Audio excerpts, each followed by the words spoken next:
খেয়াল করে দেখেন। যাও এখান থেকে। শোনো, তুমি শিয়া, তুমি কখনো এই মসজিদে ঢুকবা না। যাও, বেরো। এই তুমি এসো, তুমি সুন্নি, যাও বেরো। এই মসজিদে কখনো আসবে না। আমার মসজিদে কোনো সুন্নি আসবে না। যাও। এই তুমি দেহবন্দি না? যাও বেরো, কখনো এই মসজিদে ঢুকবা না। এই তুমি আহলে হাদিস না? যাও বেরো, বেরো, যাও। তুমি চরমুনাই, কোন চরমুনাই এই মসজিদে আসবে না। যাও বেরো, বেরো। তুমি জামাতে ইসলাম করো না? তুমি জামাতে ইসলাম করো। কোন জামাতে ইসলাম এই মসজিদের স্থান নেই। কোন দলদারিত্ব হবে না। যাও। হুজুর হুজুর, দাঁড়ান দাঁড়ান দাঁড়ান দাঁড়ান। হুজুর, সভাপতি সাহেব তো পাগল হয়ে গেছে, মাথা খারাপ হয়ে গেছে ওনার। কেন, কি হয়েছে?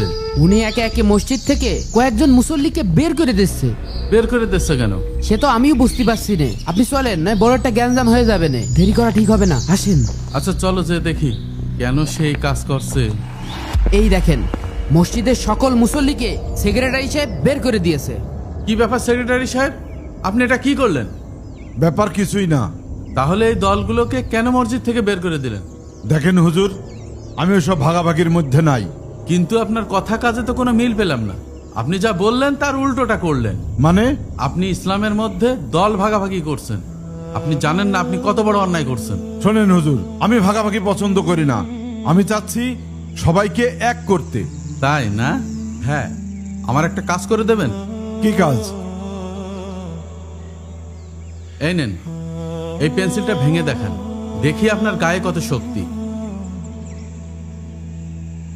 এইটা ভাঙতে হবে? এটা কোনো ব্যাপার হলো? এই দেখেন, এই দেখেন। ওইটা ভাঙতে পারলেও এটা নিশ্চয় ভাঙতে পারবেন না। আবার? হ্যাঁ, এটাও ভাঙেন। এটা ছেলেপিলের মতো কাজ, এটা কোনো ব্যাপার হলো? এই যে ওইটাও ভেঙে ফেললেন, তাহলে এটা ভেঙে দেখান।